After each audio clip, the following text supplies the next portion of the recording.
後悔咧都係我哋一個諗法嚟嘅。其實喺我嘅人生入邊咧，我冇後悔呢兩個字。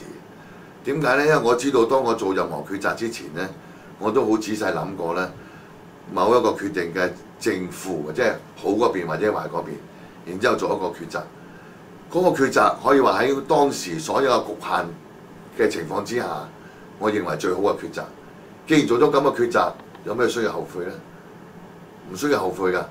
正如我哋今日出門口，我哋應該行左邊定行右邊呢？咁你行右邊，你遇到交通擠塞，於是乎你喺度幻想或者想像，原來行左邊呢可能路路暢通，其實係你嘅諗法啫嘛，你嘅想像而已啫嘛。可能右邊呢仲塞過你呢度都未定㗎嘛，可能係行右邊你撞車㗎嘛，你唔知。咁所以有咩後悔呢？冇需要後悔啊！因為你行左邊都行左邊或者行右邊個結果都一樣啊。調轉頭你行右邊，你有可能諗緊左邊會更加好啊。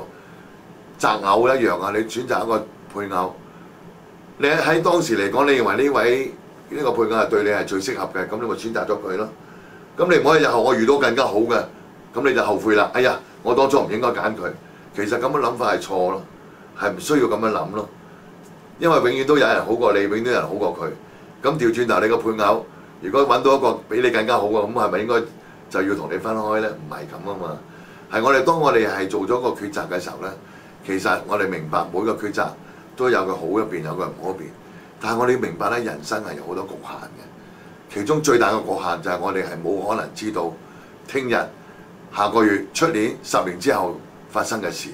既然我哋冇呢個預知能力，我哋只可以話我哋係跟住我哋喺所有局限之中做出嘅最好嘅決定啦，最好嘅選擇啦。